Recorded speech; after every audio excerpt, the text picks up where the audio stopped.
Overlord Volume 1. Prologue. Before one girl and another even younger one stood a figure in full plate armor brandishing a sword. The blade swung, sparkling in the sunlight as if to say that taking their lives in a single stroke would be an act of mercy. The girl shut her eyes. She didn't want to be biting her lower lip. She just had no choice but to accept what was about to happen.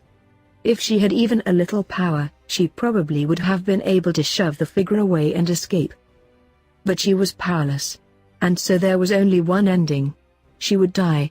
The blade came down, the pain still hadn't come. She unscrunched her eyes. The first thing she saw was the sword, stopped mid-swing. The next was the figure holding the sword. The knight was practically frozen, looking at something off to her side. His unprotected stance manifested his internal shock. The girl turned to follow his line of sight and saw despair. It was darkness. A patch of raven black, ultra-thin but so deep it seemed as if it went on forever. It was an oval rising up out of the ground, its bottom half cut off. It was a curious sight, but at the same time, it made her feel indescribably uneasy. A door? Was what came to mind when she looked at it. A heartbeat later, she would be proven correct. Something glided out of the darkness.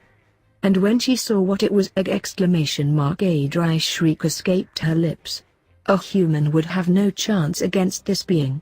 Hazy red light flickered flame-like in the vacant orbs of a bleached white skull. The gaze was trained unfeelingly on the girls as if they were live prey. Skinless, fleshless hands, both sublime and terrible, clutched a staff so gorgeous it seemed to be the concentration of all the world's beauty. It was as if death had donned an intricately ornamented raven black robe and been born into this world from another along with the darkness. The air instantly froze. At the entrance of the absolute even time seemed to stop. As though her soul had been taken, the girl forgot to breathe. With no sense of time, inhaling was difficult, and she nauseously gulped for air. A messenger from beyond has come to lure us away. But that didn't seem right. The night behind them had frozen as well. Now she heard an exhalation that could not even be called a scream, but whether it had been her trembling little sister, or the knight with the sword before them, she didn't know. Death's fingers, of which only the bones, picked clean, were left stretched out slowly and then violently snatched at, not the girls, but the knight. She wanted to look away, but she was too scared. She had the feeling that if she looked away, the monster would transform into something even more horrible.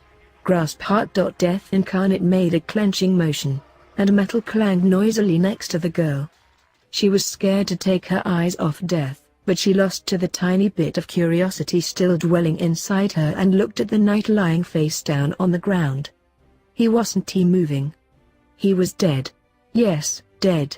The danger threatening to take her life had evaporated in a laughably simple way, but she couldn't celebrate. Death had only assumed a more concentrated form.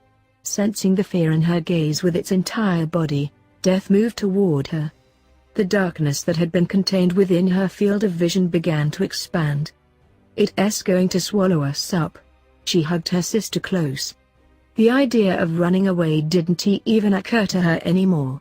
If her opponent had been a human, she might have been able to act on the faint hope of maybe, but the being before her dashed that hope as if it were nothing. Please let it not hurt, at least that was the most she could hope for now. Her little sister clung to her waist, shaking with fear. She wanted to save her, but she couldn't. All she could do was apologize for her powerlessness and pray that they would die together so she wouldn't be lonely. And then, well, that's the ending of that chapter. I do hope you enjoy this video. If you like to see more, remember to hit that like button, subscribe to this channel and leave a comment down below. Until next time.